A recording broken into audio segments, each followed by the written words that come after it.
Boker Tov, Yom Tov, Zarim Tovim, and Laila Tov.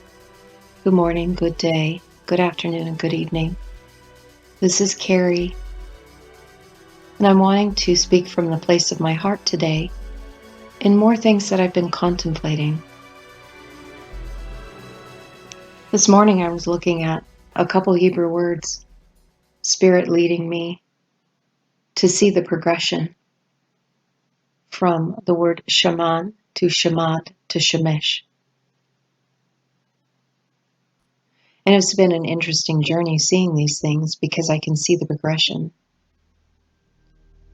The first thing that I want to share about these words is that all of them have Shem as part of it. And Shem we know is a mark of individuality. It is usually translated as the name. It is also part of the word Shamayim, translated as heavens. But when we look at it a little closer, it means one who has honor, authority, and character. Honor, authority, and character.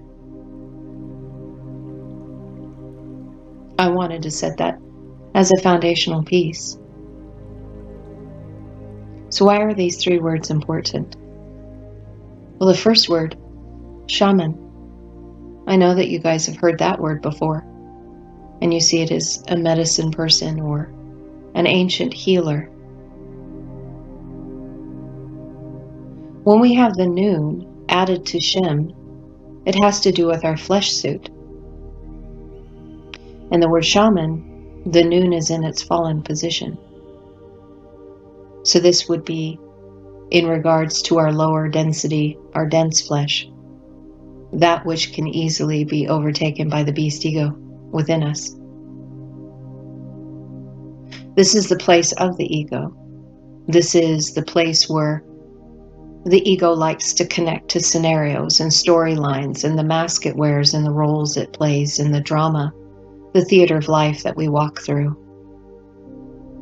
And it is through these things that we pass them on to progeny. Not only through the DNA, but also through our experiences and what we share and what we teach to the next generation, based upon the sum total of the ingathering of our experience while we're here and what we've been taught and what we pass down. And it's meant to be a strong base for us to stand upon, but that is solely dependent on the base that you choose to stand upon.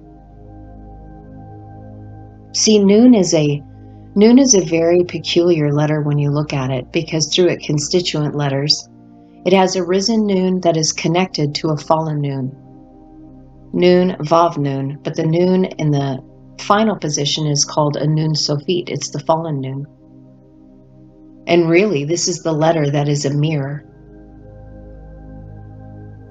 Because who we are, not through the ego, not through the roles that we play, are in a risen state already, but based upon our perceptions and the information that we have chosen to form us is going to determine our perspective and how we choose to see. So when we talk about the mirror perspective, what you are seeing through your mirror perspective, through another flesh person, is that of your fallen nature. Either through the roles that you play, the mask that you wear, or the things that are within you that you need to take a look at and transmute them. You see, we have to project that which is in us, our shadow side, on other individuals for us to clearly see ourselves, so that we can look at it and do something with it to transmute it. So that we don't have the fallen flesh. We don't have the shadow side that is controlling us, because we are divided here into light and dark. But when we become the light, there is no dark because we've transmuted it into light. But we have to observe it. We have to be aware of it. We have to see it, recognize that it is there, and then bring it into the oneness unity. So when we see the first word shaman that I'm sharing with you, it is those who have honor, authority, and character that have walked around in their fallen flesh that are transmuting it so that they can change the foundation in which they stand upon as that which is producing an heir to the throne. And remember, when we were talking about that, it is about us dethroning the beast ego that sits upon our brain and controls us in the temple through fear, transmuting it through love so that fear no longer controls and manipulates us. Because all of that is connected to the fallen flesh and scenarios that we find ourselves in by choice, by choosing to participate in them. The stories that are being projected upon us that we've created in a narrative that is manipulating people and is that which we see in the exterior world that is trying to play out, if you choose to attach yourself to it. Now this word, shaman, has a meaning to it that it means to be made fat.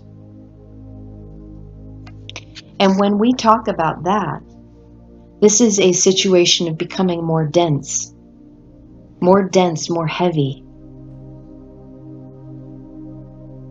So when we are in the fallen flesh and we choose to participate in the lower narratives that are being projected upon us, it makes us more dense, makes us more thick. But the resolve to this is same word, meaning to assess, appraise, evaluate, and estimate. So if you are in a dense narrative, if you have densified yourself by attaching to any storylines that are being projected upon you, other than oneness unity, where there is a storyline of something that is in duality, a dual system, in duality, then you've just densified yourself.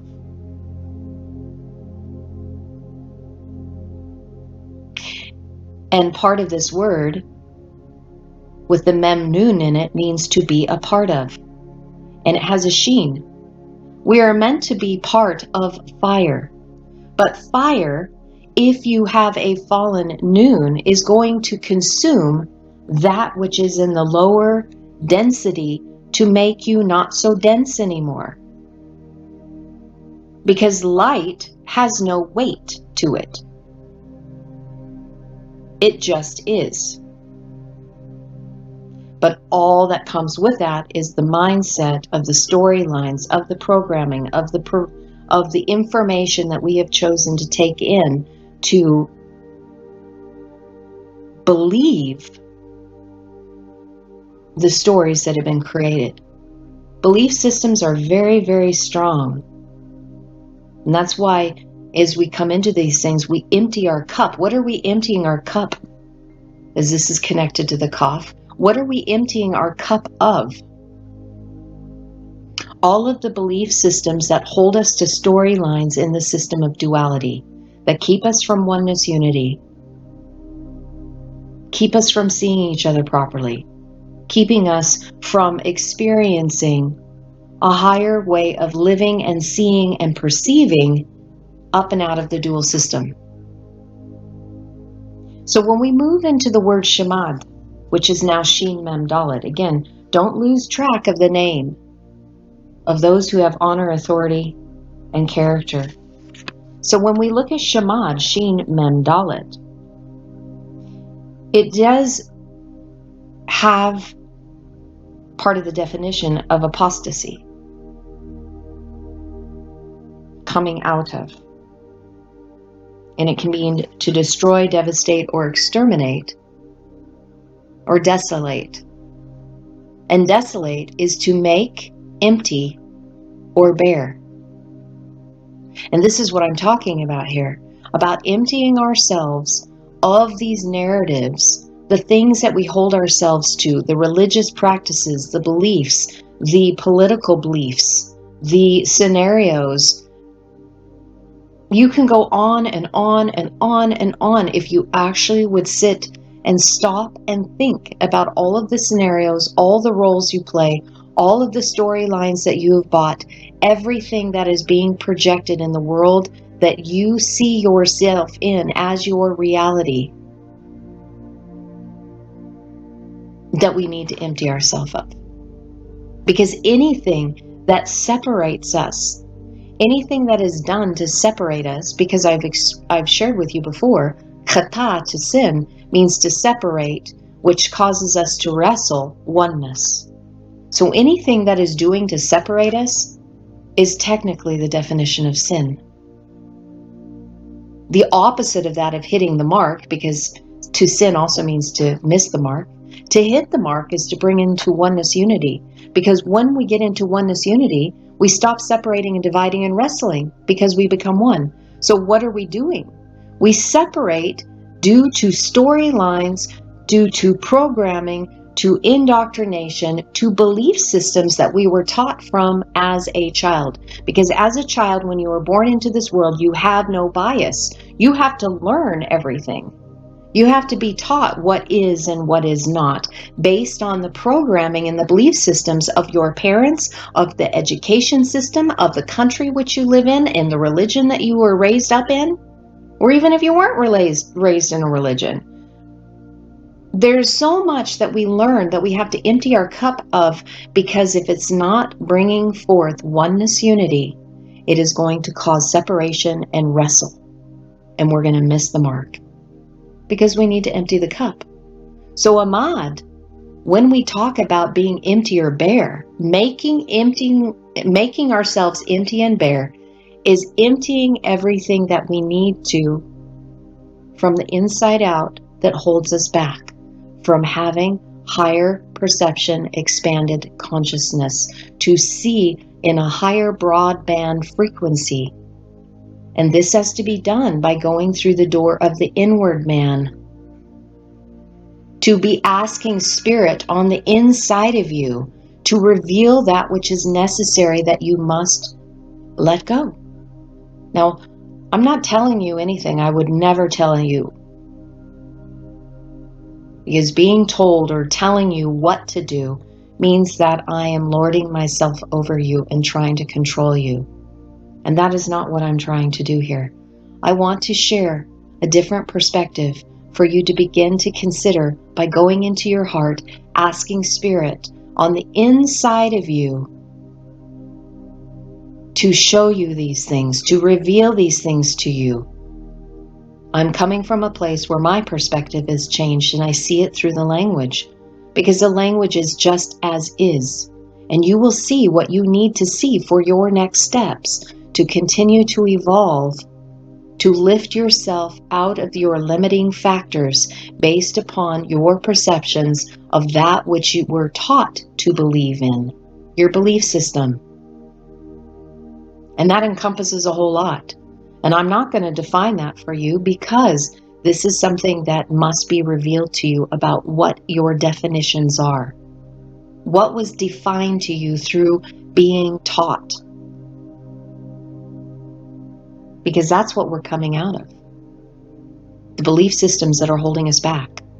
So we can enter into truth, which is the truth that we are all one. The truth that doesn't take any biases.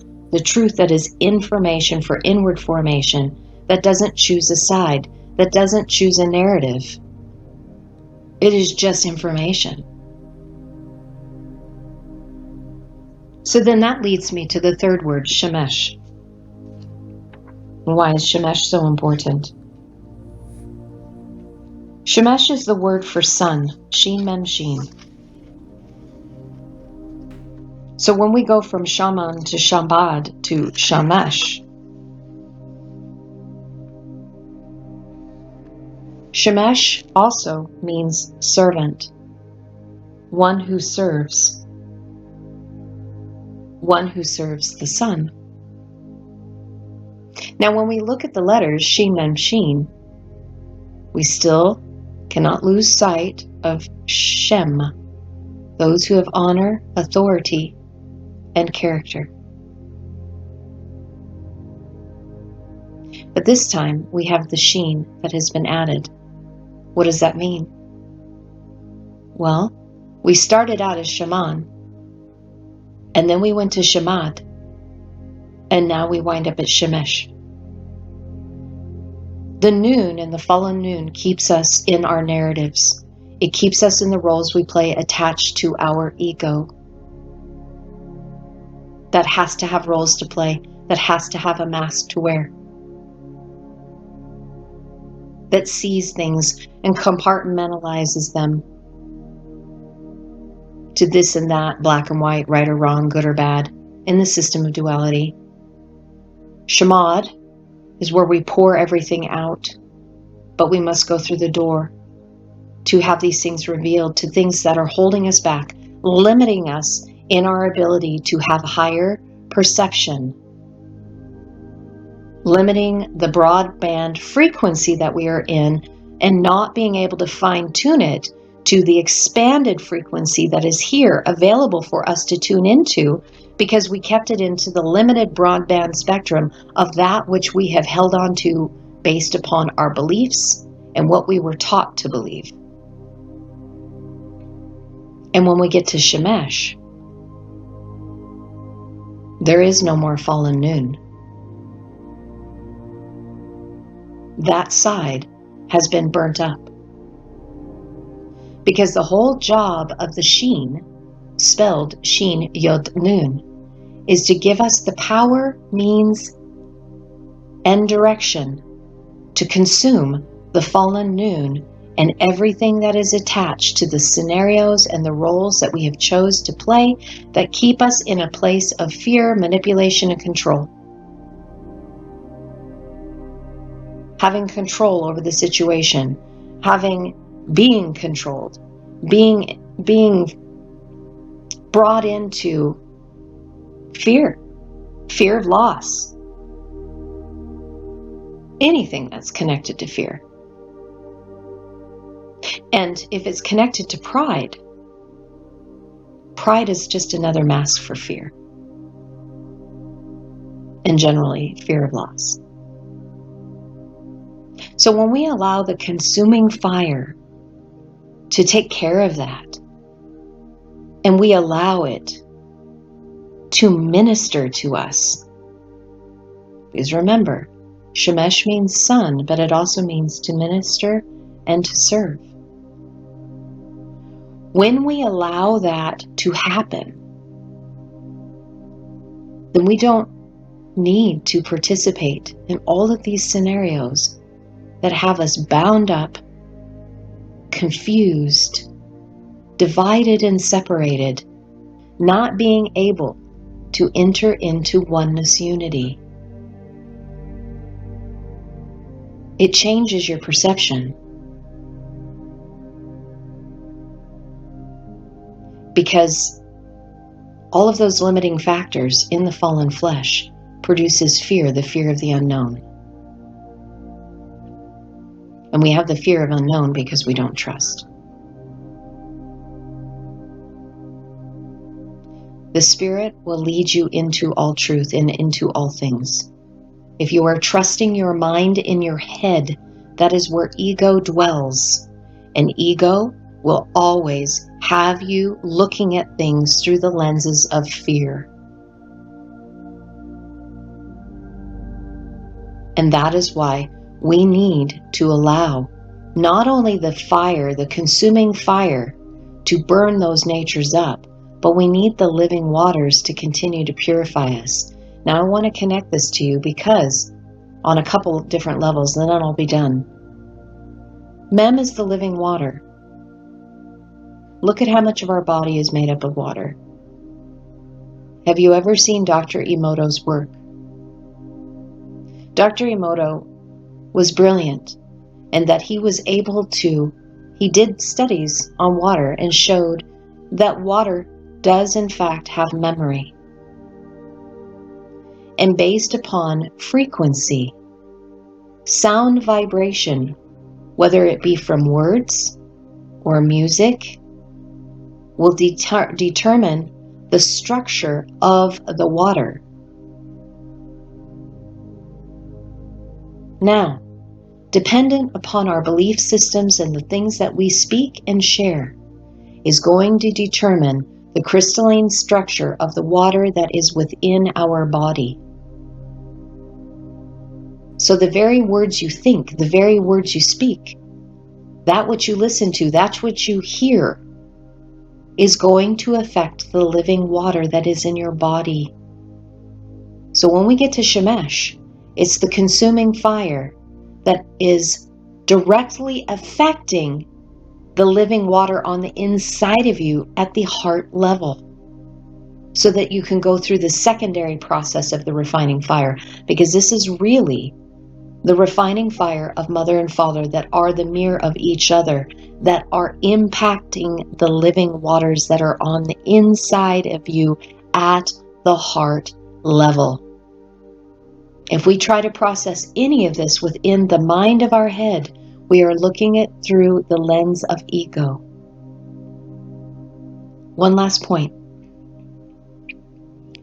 Shemesh is also the word for the center candle in the menorah. You know, the lampstand in the holy place?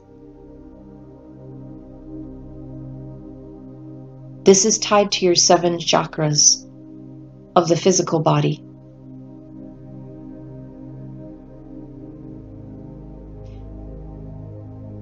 And that center candle on the menorah is called the servant candle. And it is used to light the other branches, the 3 lower and the 3 upper, or the 3 on the left and the 3 on the right.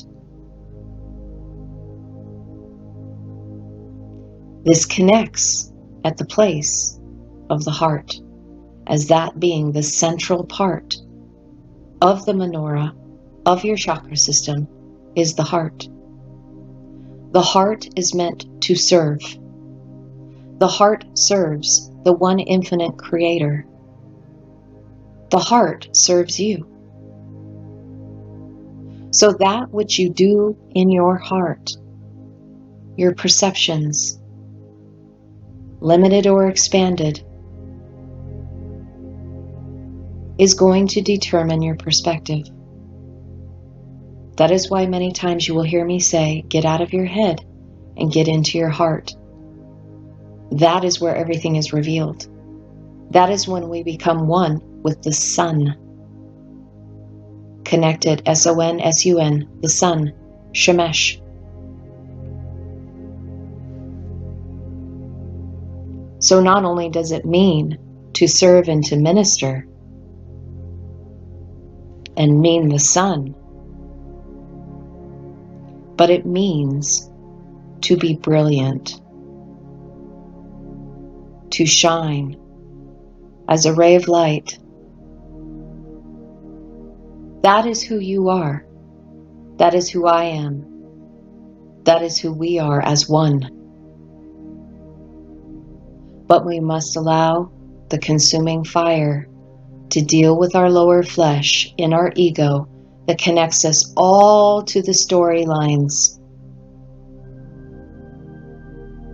And we have the authority to collapse those realities so that those frequencies are not part of our bandwidth.